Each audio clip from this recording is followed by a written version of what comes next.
meeting to order. Let's all say the Pledge of Allegiance. I pledge allegiance to the flag of the United States of America and to the republic for which it stands, one nation, under God, indivisible, with liberty and justice for all. Okay, public comment. I don't see any public here today. Did everybody have a chance to review the minutes? I have. I didn't see any correction, Mr. Chairman. Can I have a motion to approve? I so move. Do I have a second? Yes, I'll second that. It's been moved and seconded. All those in favor signify by saying aye. Aye. Passes 3-0. Commissioner comments and committee reports. I don't have any. I do have a meeting Thursday night with NECAP. That's the only thing that I have.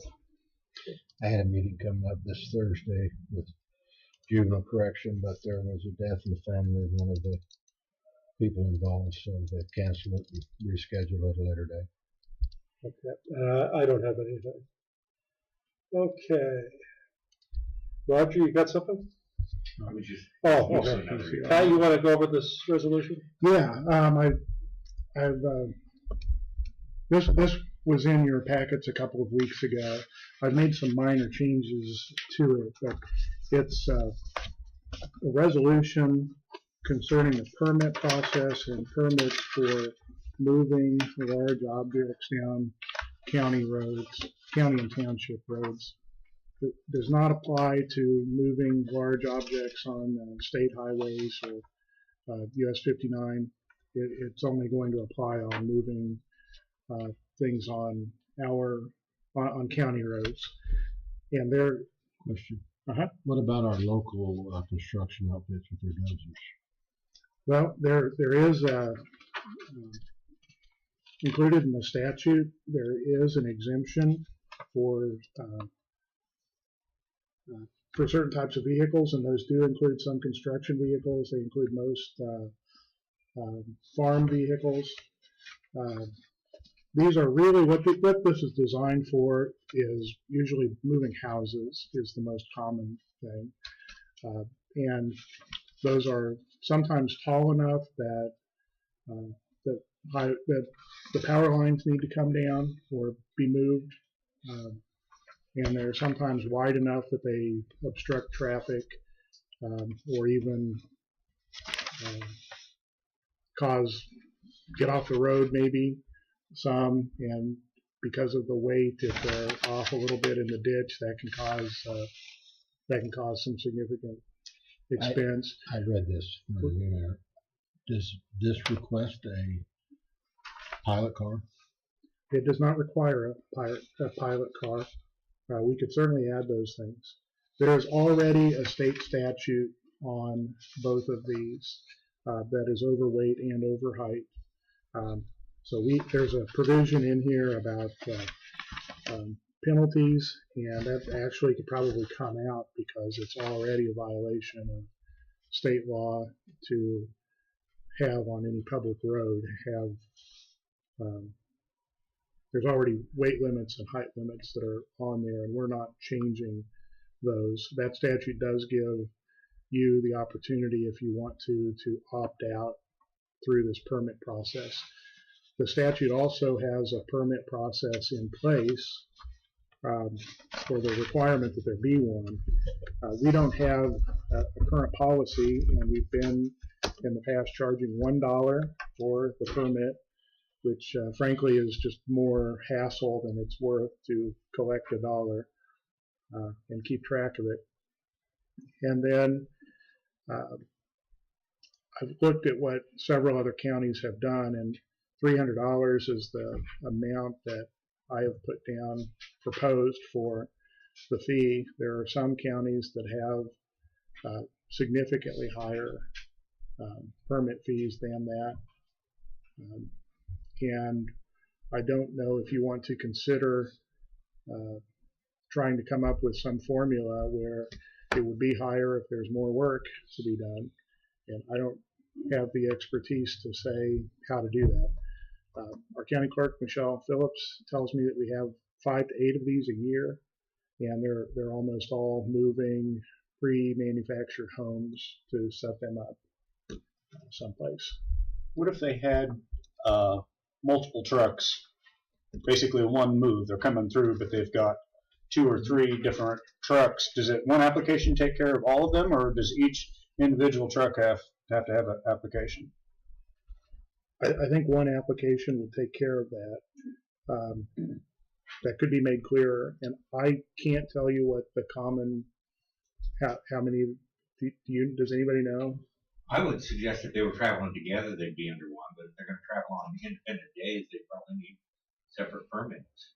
If there's, that might need to be spelled out a little more, because I was thinking of the incident in Effingham with the 2 huge tanks that were traveling together. They were flagged and had the cars, we call them the pilot cars, were together, but there was 2 very oversized loads, so I didn't know whether they would need 2 separate permits or not.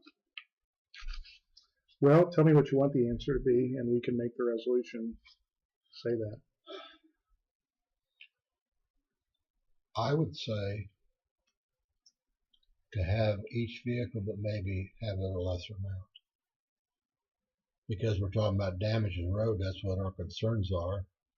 And if we're collected on one and they bring 3 more, they do more damage, you're going to say, well, that truck didn't do it. It wasn't very heavy. It was that truck's behind it that we didn't have to get a permit for by your resolution. Yeah. I forgot to mention, one of the biggest things is they take our road signs down. And some do better jobs than others in putting the road signs back up after they take them down. And sometimes we don't know about that until a few days later. So this is really designed to be proactive so that we'll have our road and bridge superintendent aware that they're coming through, and he'll be looking at the permits as they come in, the applications, and make the decision, I guess, as to whether or not they need to be escorted or not escorted as they come through, or at least they'd be able to check on it the same day that they were there, so they would know pretty quickly whether or not there are problems. I would think that Seth or whoever would do a follow-up that day to make sure there wasn't no damage. Right. Don't notify them 2 weeks later, well, you damaged the road. Well, how do you know it was us? Yeah. And I think the fee ought to reflect the amount of work that is going to be done. Every one of these, I think Roger is going, and GIS is going to have to look at the roads and make sure we don't have power lines that come down. There's a specific state statute that it is not our responsibility to notify about the power lines, that it's up to the mover to do that. And then also, of course, Seth would be looking at them, and potentially even townships if they're going on township roads. And if they're setting a house, they probably are, I shouldn't say probably, but they very well could be setting that on a township road. And then if we're going to have somebody that's actually going to escort them while they're here, and I don't know whether we're going to do that or not. Also put in the bond for damages at $1,000, so it doesn't take very long to create $1,000 worth of damage. Mm-hmm. So that could be a higher amount. I think back to my question on the multiple vehicles. I think it makes sense to me that if they were traveling under one pilot car and one incident, that they could travel under one permit. But that way, that's taking care of all of the signs being put back up. But if it's multiple days and they're not traveling together, they would require a separate permit. That's just my idea. That's a good idea. I think that should probably be added, and we'll clear up the potential confusion. So, also, do they have to physically come to the courthouse to get these permits, or can they get them online? Or they email the information to me, and I forward the information to Road and Bridge Superintendent. No. He verifies they're out. Currently, yes. Currently, they go through the county clerk. They could continue to go through the county clerk. What I have put in here, however, is for them to go to the road superintendent because he's most affected and in the best position, I think, to look after the roads and know whether or not there's been damage. So how should we proceed? Well, that part needs to be changed. So I can change that and we can have it back next week. What about the other items, the amount of the fee and whether that's high enough, whether it's too high, whether to have something to maybe increase the fee if the time commitment is going to be longer than, I don't know, say 2 hours. I think the damage bond ought to be a little bit higher than 1,000. I'm okay with the application fee at $300, being that there's a bond, so we do have some recourse if there's damage. A requirement for insurance. We have $500,000 So- requirement of insurance, and we get certificates of that, so we should be able to pursue the insurance if there are damages. But So how do you have enough information to move forward, or well, what's a reasonable amount for that bond? 5,000, 2,500, 10,000.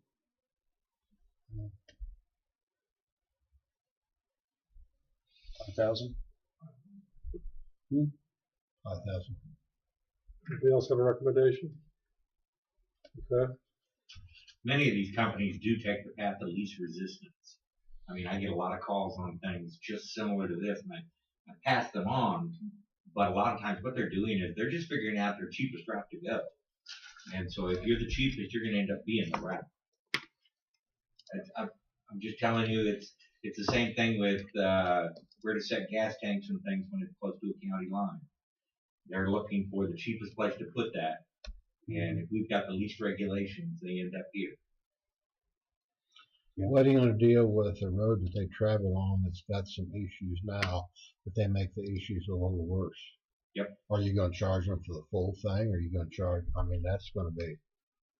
I think you could That'll only be tough. charge them something that you could prove. Be able to, if they gouge a road or if they sink in a hole or that wasn't there before. I think that's something that is demonstrably happened because they were on the size of their equipment, the weight of their equipment, and it wouldn't have happened otherwise. If there's already a chuck hole there, we can't charge them for hitting it, making it a little bit deeper. Or, some of that's going to be subjective. My goal on some of this isn't, a lot of it's awareness. First of all, that we know who's here, what route they've taken, and so if there are these damages, that they can be proven, and we've got the contact information that we know how to get a hold of them. So we, With this resolution, do we have the authority to say, this route's okay, but have you considered this route here? We think this would be better. Yeah, absolutely, yes, because the permit will describe the route, and so there could definitely be an interactive process with between the mover and the superintendent. Any more discussion on this? So Glad you got enough to go. I think so. I think there are a couple of changes, and I also did prepare a draft of a permit application, and that's not something that you approve, right? And I have not given that. I just did it this morning. I've not given that to Seth, but if anyone sees anything on there that should be added, let's get it added. But you don't have to approve that, and it can be done afterwards. But I'll get that emailed to everyone. We'll come back with any comments on the application. Okay. Okay. Belinda, Hi. thanks for coming down all the way from Hiawatha. Oh yeah, no, And not across a county problem. line and everything. I know. come on up. Burdensome, let me tell you. No, I'm happy to come and answer any questions that you guys have. So I brought a couple of things for you, just because when when Michelle called me, she said you guys had a couple of questions about our program. So I just wanted to, I'll just let you guys pass it around because I can't seem to get them to separate, of course. So there's that. Are these in one of each for us? Yes, there should be enough, I think, for each of you. So one is, this one just has just kind of some general information about the program and then just some numbers. We have this program in 4 counties. We have it in Brown, Atchison, Marshall, and now Leavenworth. And Atchison is actually the county that has the most concentration of families that we help who are experiencing homelessness. So these 3 graphs just kind of separate out our overall numbers of families and then our overall numbers of children and our overall numbers of adults. Just trying to cram it all into one graph was a lot of data points. Okay. So Atchison does have a majority of them. Yeah. Right.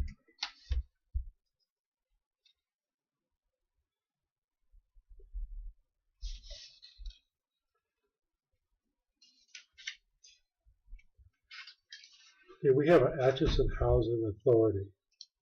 There is an Atchison Housing Authority, yes, and they Is it overlap? Or? no, because they offer rental assistance and then also the Section 8 program. They've got a couple different funding sources, but their program doesn't specifically only serve homeless. They serve just whoever is eligible for their program, and sometimes several of the families that we've had who are in our homeless program. Kneecap has 2 sides of our housing street. We have our permanent housing, which is Tebra and Section 8.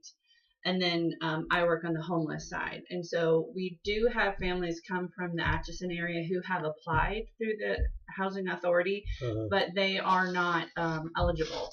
One of the biggest hurdles that people have is if they have a criminal history, especially recent felonies, they're not going to be eligible for that program. So we've had a few people who recently released from the prison, and even though prisons are not supposed to let people out without housing status, they get out and it falls through. So, my brother tells me I can live with him, okay, great, and then the day of release, they go to their brother's house and he says, nope, changed my mind, can't stay here anymore, and now they're on the streets. So then they're calling us because they can't get into other housing programs because they just don't qualify. Yeah. So what did you want us to approve? So what we have to do, one of the HUD requirements is that there's an environmental review. Our program actually doesn't have to complete the full environmental review because since our program helps people rent in houses or apartments that are already established. So we're not building new buildings, we're not rehabbing old buildings, so we're not actually having a vast impact on the environment. So we just get to apply for an exception. That's what these forms are. These just say, yep, we're just doing rapid rehousing. We're using houses and apartments that are already there. We're not going to affect airways, waterways, air quality, any of that. And so we just have to have signatures from the local unit of government saying, yep, that's what we're aware of and we agree. That's This true. is every 5 years? Yes.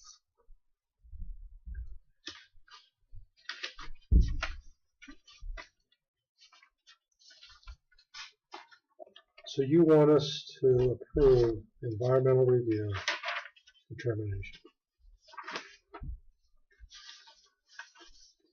Right. I'll make a motion that we approve the exemption. Is that the correct terminology? Yeah. Exemption from the environmental review. Mm-hmm. Do I hear a second? I'll second that, Mr. Chairman. It's been moved and seconded. Is there any further discussion? Hearing none, I assume you're ready to vote. All in favor, signify by saying aye. Aye. Aye. Passes 3-0. Now, what signature do you need on the back? Chairman or? They don't specify, so I'll leave that to your discretion, whoever wants to sign it.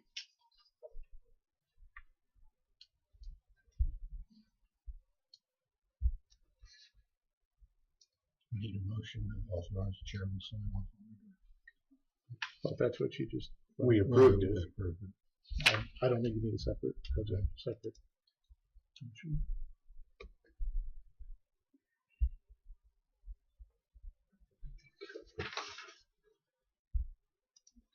does this go to Michelle? Do you need a copy? Or? She'll need a copy, I'm sure. I don't have a copy of the signature, but I can just have her.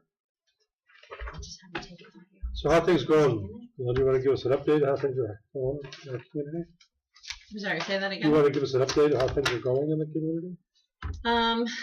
So right now on our waiting list, I think we usually average about 10 families who are on the waiting list, waiting for a spot to open up for funds. And right now I do have several families who are looking for housing. That's probably one of our biggest barriers that we have with this program.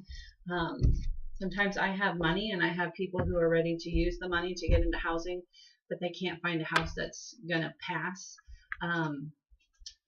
We have to do what's called an HQS inspection. That stands for Housing Quality Standards. So if a unit that somebody chooses doesn't pass that, we cannot put them in that, so they have to continue looking. So that definitely does get hard. Some of the things that we have to look at when we're doing HQS, it's just basic structure has to be good. Floors, walls, ceilings will have to be good and structurally intact. Some of the things that kind of trip us up are there have to be handrails by stairways. There have to be working light fixtures in all of the room. Any light fixture has to have a cover. Heating and cooling system, they have to be up to date. Any appliances that are in there, they have to be working, have to have the hot and cold running water. Landlords are not required to provide fridges and stoves, but if they do provide a fridge and a stove and it's in the unit, it has to be working. If it doesn't, it doesn't pass. We have to check all the outlets throughout the unit. If one of them isn't working, it doesn't pass, so we have to have them fix that. Bathrooms have to have running fans. There has to be ventilation systems, either with a fan or it has to have a window. If it has a window, that's okay. We don't have to. So when we have, a lot of older homes, like Atchison and Leavenworth have a lot of older homes. They're river homes. It's a river city. There's beautiful homes here. But some of the older homes just don't live up to what HQS needs sometimes. So sometimes that can just be a barrier. Or if we have landlords who would just say, no, I don't want to put the expense out for that. That gets tricky. So that's something that we deal with a lot. Thank you for all you do. Oh yeah, We're happy to do it, and there's definitely a need. We constantly have intakes. We constantly have people coming in and saying, I need help, I'm homeless. Some of them are people who have lived here their whole lives and things have just, the bottom has fallen out, and some of them are people who've landed here for whatever reason. So, yeah. Thanks a lot. Okay, thank you. Seth, you want to come up? If you don't mind, just thank you.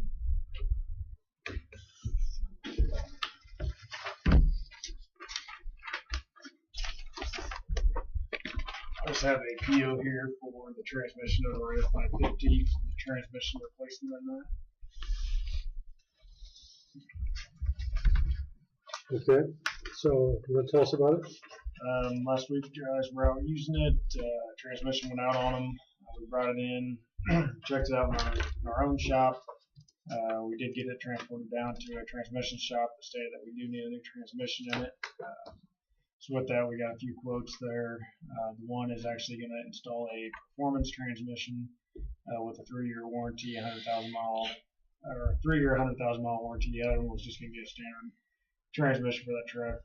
With being what it does on a day-to-day basis, I would recommend the performance transmission for that with that 3-year warranty. The chair will entertain a motion to approve the purchase order for the F550 transmission replacement for $5,745.43. And you did get 2 bids. Another one's on the back there. I didn't know if that was same bids from same outfit, different bid. I mean, There's several bids there, so. I'll second, or I'll make that motion. It's been moved. Is there a second? I'll second it. It's moved and second. Is there any further discussion? All those in favor signify by saying aye. Aye. Aye. Passes 3-0. We'll give them a call today and hopefully we can get that truck back within a week. So.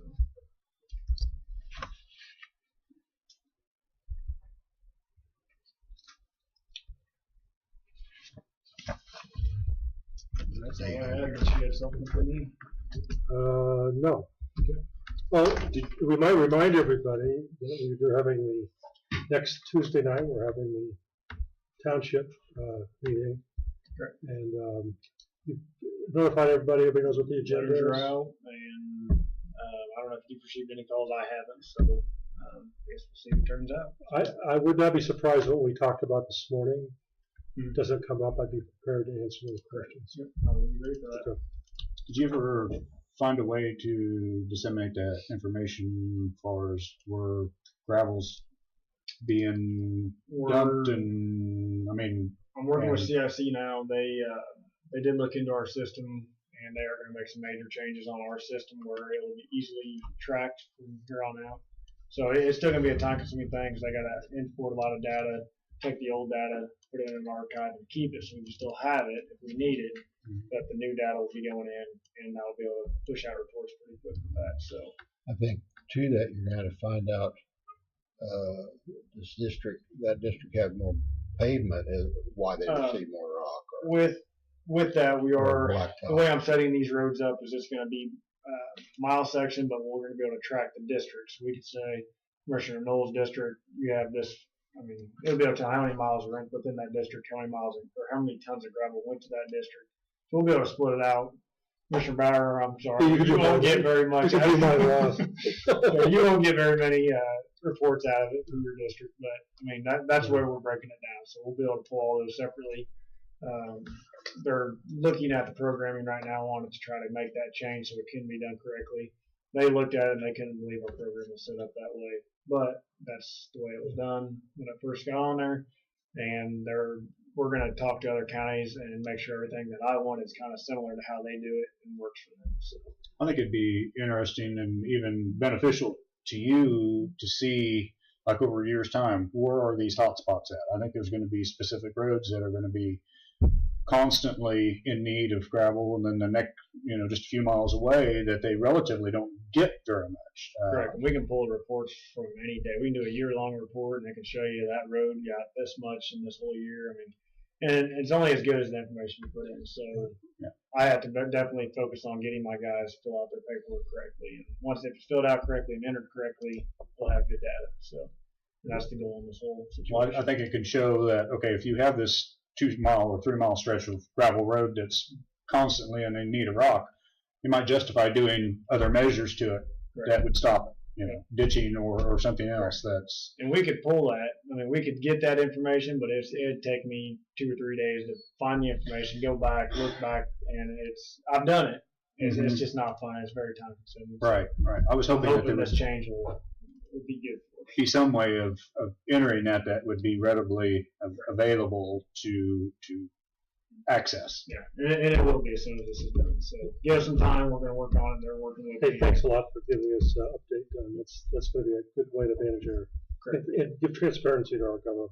Thanks a lot, Scott. You're welcome. Okay, all and unfinished business before the board.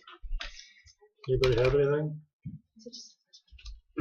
County councilor updates.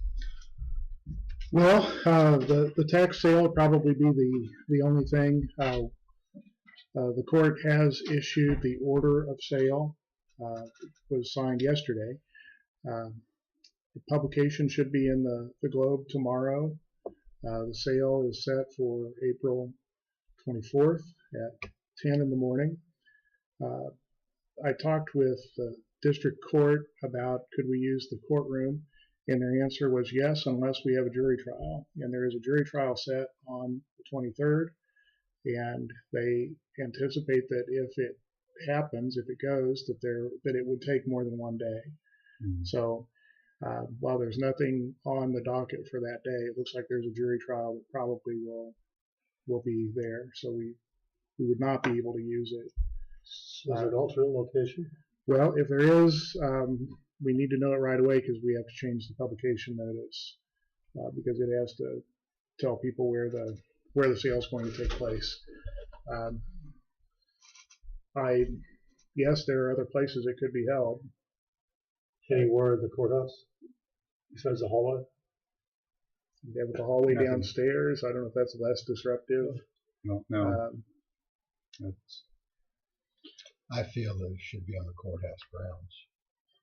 I would disagree with this. So I guess we'll just have to, we can proceed that it's at the courthouse. Yeah. And if the court is available, Right. you could use it. What about I like that. what about out in front of the courtroom? Would that be I too hate much the noise? snow. Pardon? I hate the snow. No, a courtroom. Oh, If there's a jury trial going on, That would be disruptive. that would be disruptive to their trial. How many actual active parcels are still on? 40-some, wasn't it?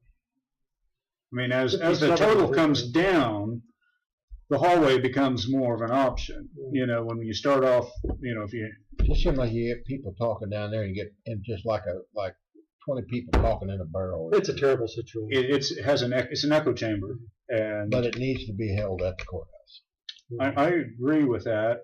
And now, if we had a sale so large, What if the weather's nice and we have it out here? It'd be disruptive for people wanting to get into the courtroom or courthouse. I think that decision could be made the morning of. it might be on the east side here. If the court's available, that would be the best choice. That'd be the best choice. If but it's the backup sunshiny and nice, maybe out outside of would be the the outside second might be best good. choice. As long as we have the public address system that works. As long as the published the publication states it clearly enough that it satisfies the court that we have it. And I mean, if it's at the courthouse, that you know, does it need to say specifically if it's in front or in the hall or anything like that? Does it It needs to be specific enough to give people, reasonable? to give people fair notice. Our courthouse is not so big that we couldn't. I think if you put just at the courthouse in the Wyandotte County Courthouse, you'd have a problem. But in our courthouse, it's not that big. I think it's probably adequate to just say the courthouse. And we could definitely have somebody walk through and check. Well, they're gonna have to come in To register or anything anyway. And there could be a thing that the sale will be conducted upstairs, in the hallway, out to the east, out to the north. Yes, yeah. 43 tracks, 40. Okay. That's down from 70 something. starting with 151. Oh, Yeah. See. good. Yeah, and the last time I had heard was still probably in the 80s or 90s. I knew it had went down drastically since then. Yeah, but That's getting much more reasonable to be But- able to utilize the hallway. You know, I had a conversation yesterday with a citizen who was talking about the tax sale, who's been very interested. And we had a conversation about the purpose of the tax sale. The purpose of the tax sale is to collect taxes. It's not to have a place to buy cheap property. And this is a case where we've gone down almost 100 parcels. We've collected in excess of $200,000. Yeah, we have. So that's the purpose of the tax sale. So That and not only the immediate taxes owed, but it's to keep current on the taxes that are coming current, because they know that it's serious, that they're going to be collected and they're not going to go. And that becomes a very big problem for the ones that have become in arrears so far they can't catch up. well, I think there was a pretty good sized business that got into that problem, a couple of them, that if they had been made current, and that they probably would still be in business. well, But now there's those 100 and some, that doesn't put them up to date. That just gets them out of the 3-year thing, correct? Well, if they Or that puts them current. I've got to divide that. There were a couple of them that paid before the court at the very beginning, after we filed, but before they were served and before the court had issued an order regarding court costs. And they did. We removed those, and I did not count those in the money that we have here. But we also did not charge. Those tracks, I think, could have just paid to get out of the sale. That is, to pay the last. To make it so they didn't have any tax that was more than 3 years delinquent. For every property since then, they had to pay all the taxes up to date to redeem the property. And then, of course, you adopted a resolution last year requiring that they pay the most current year's taxes first if they have delinquent taxes. So We shouldn't have that situation where people are keeping Isn't property the opposite 2 the years. oldest first? No, and the oldest first is the default in state statute, except for several counties have opted out of that. Okay. And we're one of them, to make the newest year, the most recent year, delinquent tax have to be paid first. And the purpose of that was because there was a feeling that there were people, or landowners, that were keeping property 2 years delinquent, so they would not be in a tax sale. So it's the most current delinquent year they have to pay. When they come in, once they've been served. No, it has nothing to do with being served now under the new resolution. They have to, if they pay something, they pay the current year's taxes, they can decide whether to apply to the current year taxes or the first delinquent tax year. But if they're applying it to delinquent taxes, it goes to the most current year first. And so if somebody wants to keep property off the tax sale, they would have to pay essentially all of the taxes, because if you have 1 year's tax, that makes you eligible for the tax sale. Now I remember, refreshing my memory. That's right. And that number varies, but it's typically 3 years on residential property, but it can be shorter on vacant property and commercial property. And this citizen also mentioned that it would be nice if when we get our tax bill, that includes delinquent taxes. And right now we're just setting a bill for that year. Just for the current year only. Yeah. And there's a little notation on there, but you sort of have to look for it, I think. Connie has worked at trying to improve that notification. Candidly, we had a couple of properties that were in this sale that had taxes that were very delinquent, but in a very small amount from prior years. And those we got the taxes paid and typically waived the court costs, because we weren't really giving notice to the landowner about that they owed taxes for 2010, or I think one of them was older than that. But that should be on the tax bills now. I agree with you. It's harder than it seems that it should be, without doing a separate notice. But Connie did work on that, and you'd have to really ask her. Well, I'm glad she's working on it. So. Okay, anything else, Pat? As I said, we're today or tomorrow, we should send an email out to every person that registered on the county website for email notifications about the tax sale.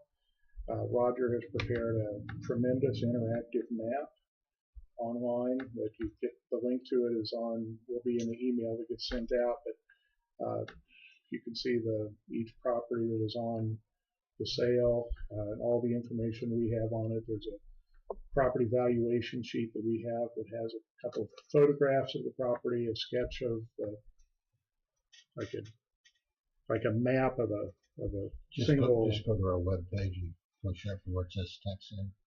I see. I don't know if it's on there yet. I see that there's. Yes. What would it be under? It doesn't say anything on that front page anymore. I don't know. I don't know whether it's on there yet or not, but it should be on there today or tomorrow. Will it be on the front page? It should be like highlighted up there. Yeah, that's a West question. I think it will be, because I think the newest things that get on there are automatically on the front page. But Wes Lanner is doing that. But Roger has a really cool map if you like that.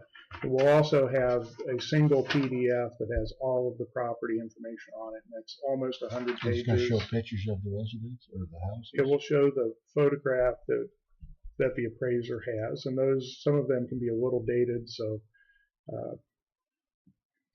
but they're not 10 years out of date or anything, but they aren't necessarily the condition of the property the day that we publish that.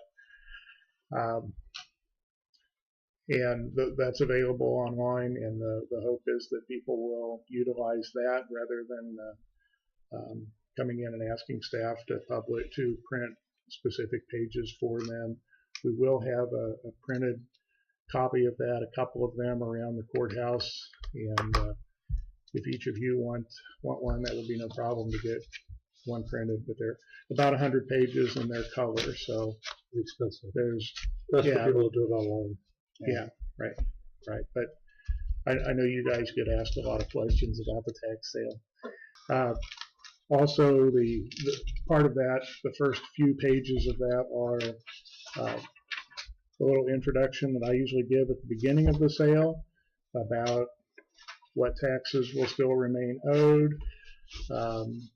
about special assessments from the city. And we want to make sure that everyone's aware of that, because also when the tax statements come out, I field 15 calls about I told them that they didn't have to pay this tax. I want to make sure that everyone understands that. Well, people have an attorney and you're planning to make substantial purchases, I think, sure. Is there any kind of disclaimer that we should have them sign, that, or something that they would sign at that time saying that the rules have been read to them before the sale and that takes precedence and that they sign off on it? You know, that's an excellent idea. We have an application for the to get a bid number, and I'm going to add that. I'm going to add that to make sure that they say that they've read that. Right. We're also, we made a couple of changes. One is that there will only be one. They'll only pay one amount. I haven't looked at this yet. They'll only pay one amount. We won't get two separate checks, one for the register of deeds and one for the purchase. Also, we are only going to issue the deed in the name of the bidder. And so if a bidder is going to bid, well, I'm going to bid for myself and maybe for my son and maybe for my LLC, they need to get three bid numbers, one for themselves, one for their son, one for their LLC. Because we're issuing the deeds in the name of the bidder as shown on the bid registration sheet. And we will default if there's more than one person that will be tenants in common unless they explicitly ask for it to be joint tenancy. And that's explained on the bid registration sheet, and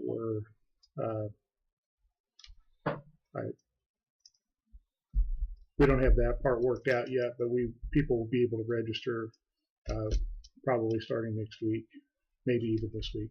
Well, we don't have title search done on these properties. We do.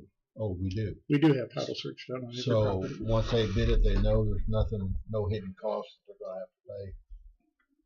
As far as the current owner owed this one and this one and this one so much money that. The problem with the last sale was the amount owed but hadn't been reported yet. Is that correct? On like special assessments. The special assessments. Yeah. Mowing or something. City, I think. There's also a problem with the tax sale statutes are very clear that if somebody is deceased, that a publication notice is adequate, because we're not proceeding what they call in personam, we're just proceeding in rem. That is not the same position that title insurance companies take, and they would prefer that we do a more in-depth procedure on if we know that somebody is deceased or believe that somebody is deceased. But finding information about exactly who all the heirs are and that sort of thing is somewhat difficult. So there's sometimes a problem with the title insurance company says, well, you've got to do this extra proceeding even though it's been through a tax sale. And I have made that clear. I've tried to make that clear. That we're not guaranteed that people will be able to get title insurance on properties that they purchase. I can't remember what was the second part of the question that was asked. About notice to, it was about notice to other people that might have a claim. As I said, we do get title work done at the beginning of the sale, and so we should give notice to everybody that is listed in there. What about, I think that part of the problem was that after the sale, people were afraid to do anything to the property. The city in that case had came in and done the mowing, and it was the special assessments that came actually after the tax sale, in between that and when they had got the title. Right, right. And so that and I had been, I gave some incorrect advice to the whole world. And we did a lot of work on trying to figure that issue out. And the rule is that taxes and special assessments against the property become liens on the property on November 1st of the year in which the work is done. So any special assessments for work done on property during 2019 will become liens on November 1st, and they are not abated by this tax sale. And I had thought that they were if they occurred prior to the date of judgment, and that is incorrect. Fortunately, the city didn't assess, or they forgave all of those, I think, because they were hearing. I wasn't aware of that, but I was just wondering if the public is fully aware of that section of it. I think that's where most of the... So they don't have to pay back to January 1 then? And They do have to. they do have to. And I had thought that if it had been certified to the county prior to the date of the judgment, that it would be abated, and that's not the case. So just like the taxes for that you will levy coming out in November of this year will also be owed.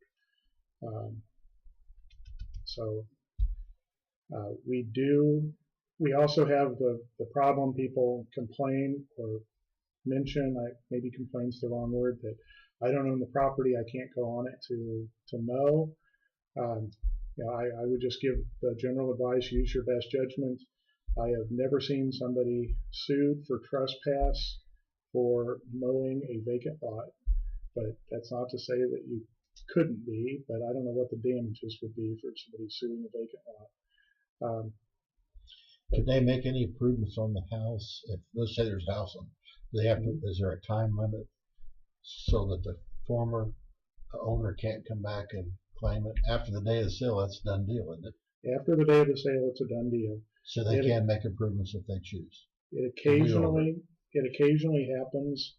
It has not happened in Atchison County ever that I'm aware of, but it occasionally happens where someone comes in and says, I should have gotten notice of this sale, but I didn't, and publication notice wasn't good enough. And if the court agrees with that, the court could set aside a sale, a sale on a specific tract, and that has happened in the past. By statute, we are obligated only to pay back the amount of the bid with interest. We do not have to pay back. We're not liable for any improvements they might have done. We're not liable for any insurance they might have had. So the recommendation or the conservative advice is to wait a year before you do improvements, because by statute they have 1 year after the sale to. I think understanding on the street is the property owner can redeem it for any reason up to a year. Yeah. You're saying it can only be by judgment. It cannot be redeemed after the sale. Redeemed. It can be set aside if the person wasn't personally served and the court believes that the actions that we took to try to get personal service on them were inadequate. But what usually happens is in the cases that I've read, because as I said, we've never had this happen in Atchison County, but in the cases I've read, when you're doing it backwards, it's easy to see if they had only done this one simple thing, they would have found me. Like the 6 degrees of Kevin Bacon game. Doing that in reverse, that's where you could run into a problem with someone who didn't get actual notice of the sale, moving to set it aside. We haven't had that in Atchison County, but I could see where it could happen.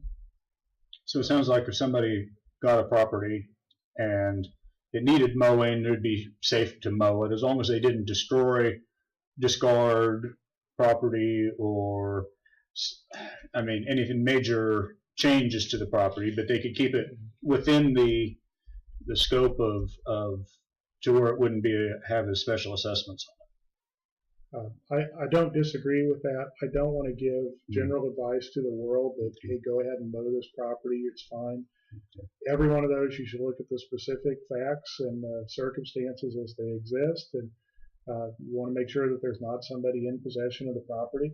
The buyer does not own the property at the minute of the sale or even at confirmation of the sale. They own the property when the sheriff records the deed transferring the property land. And that will occur typically a month to 6 weeks after the sale. And so during that time, there is a period of time where, even though they've already paid money out, they are not legally entitled to possession of the property. They may have a better claim to possession of the property than somebody who's there, if there's a squatter in the property. So I'm not going to say that they can never eject that person, but I'm not going to. They need to talk to their own attorneys and decide how to proceed if that situation I'm comes up. surprised we haven't had an issue where, like, somebody lives here, this house is really run down, and that comes up for tax sale. I'm going to buy it. The first thing I'm going to do is tear that thing down and clean it up. We have had that. We've had several people that have bought properties for the purpose of tearing them down. I would say half or better. But I guess they just be out there expensive tearing it down. Could the former owner come back and say my house is worth X amount and you owe me that and you tore it down? Well, it's sort of a hypothetical question. It depends if we have personal service to the owner of the property. I wouldn't have any concern. There really wouldn't be a reason to wait. If we don't have personal service on the owner because they died or because they don't live here anymore or we couldn't find them or whatever, then the person ought to use some judgment about what's the likelihood of That's a good reason to use an attorney. It is, and you tear down a house, one man's junk is another man's treasure. The person that tears it down will say it's not worth anything, and the person who thought it should be standing will say it was worth $500,000. And I don't want the county to be in the middle of any of those disputes. Anything else, Pat? No, sir. Okay. I have one question coming.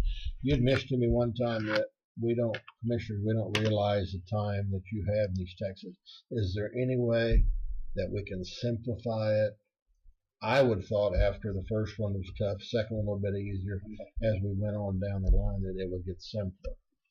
Well, they are. I mean, I don't have to research what the law is on these things very often, but a lot of it is just administrative time and and just time of monitoring and doing requests.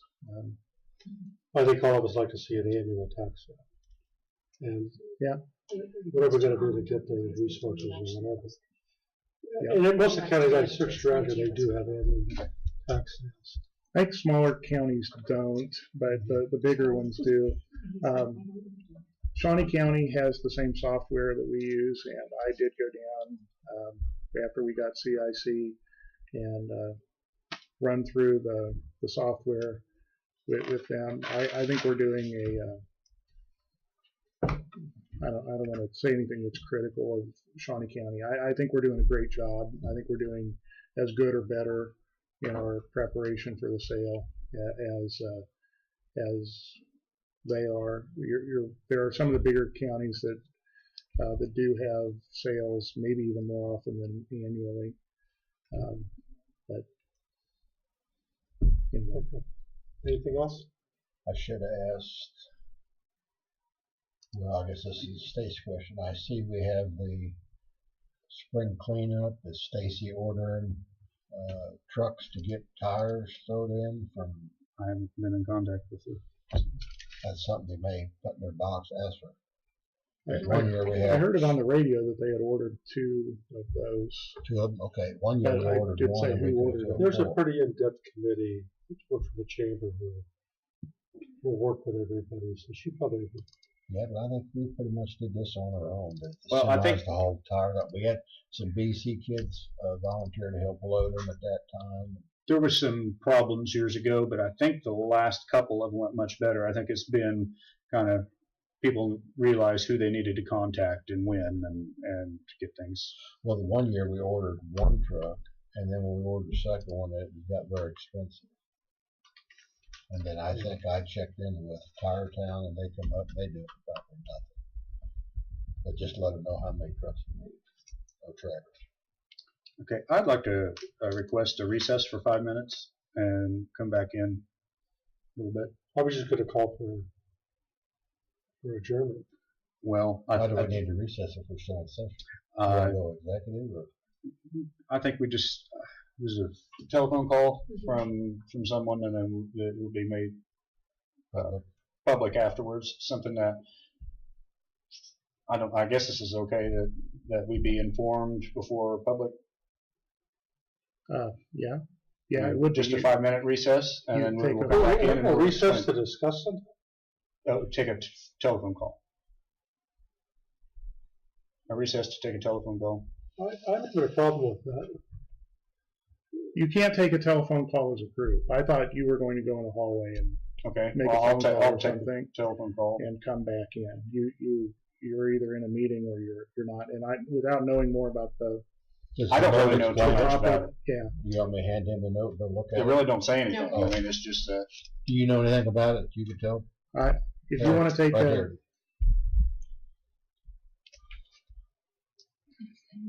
If we're going to discuss stuff, we should be discussing it in an open session.